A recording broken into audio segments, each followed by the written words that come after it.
অন্তর লক হয়ে আছে কিসের কারণে? হিংসার কারণে, অহংকারের কারণে, বিদ্বেষের কারণে, লোভের কারণে। অন্তর যখন লক হয়ে থাকে তো আপনার নামাজ এবং আপনার ভিতর বাইরে থেকে আপনি নামাজের মধ্যে থাকতে পারেন না। আপনি দাঁড়িয়ে থাকেন এক জায়গায়, দিল পড়ে থাকে আরেক জায়গায়, কারণ দিল আপনি আনলক করতে পারেন নাই। আমার আল্লাহ কিছুদিন আগে ওই আয়াত পড়ার সময় অনেক কিছু মনে ধরেছে, সব কথা সাধারণ মজলিসে বলা যায় না। আল্লাহ রাব্বুল আলামিন বলেছেন, ওয়ালাযী ইউকরিদুল্লাহ কারদান হাসানা ফায়ুদাইফাহু লাহু আদআফান কাসীরা। শেষে বলছেন ওয়াল্লাহু ইয়াকবিদু ওয়া ইয়াবসুতু ওয়া ইলাইহি তুরজাউন।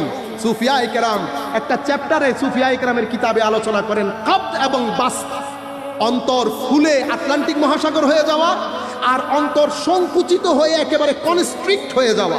তো অন্তর যখন কনস্ট্রিক্ট হয় সেই ব্যক্তির ভিতরে খৌফ, খশিয়ত, ইশক, মহব্বত, আদব, তাজিম কোনো কিছুই আসে না। কিন্তু মাওলা যখন কারো দিল খুলে দেন, বাস্ত দান করেন, বিস্তৃতি দান করেন, আটলান্টিক মহাসাগরের মতো করে দেন, তখন কি হয় জানেন? আল্লাহ রাব্বুল আলামিন কোরআনের মধ্যে বলছে, আল্লাহু আনজালা মিনাস সামাই মাআন ফাসালাত আউদিয়া। তো উপর থেকে তাজাল্লিয়াতে খুদাবন্দির বারিশ, বৃষ্টি পড়ে।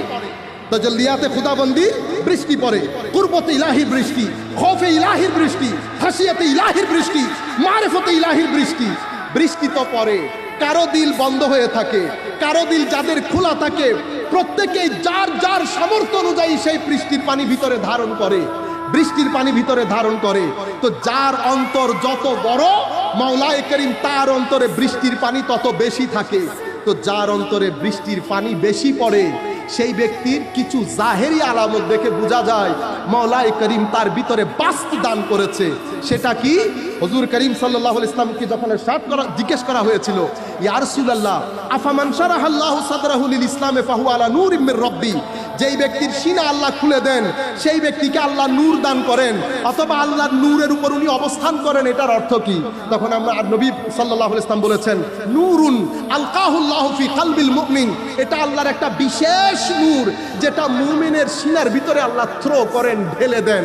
তো সাহাবী বলছেন, ইয়া রাসূলুল্লাহ এই নূর যদি কেউ ধারণ করে আমরা বুঝবো কিভাবে? বুঝবা সেই ব্যক্তির জিন্দেগির মধ্যে একটা আমূল পরিবর্তন সাধিত হয়, সে নিজে নূরানি হয়, তার মজলিসে বসতে ভালো লাগে, তার কথা শুনতে ভালো লাগে, তার আমল দেখলে আপনার পরকাল ইয়াদ আসে, তার মজলিসের মধ্যে বসলে আল্লাহ, রসুল, কবর, হাসর, ইশক, মহব্বত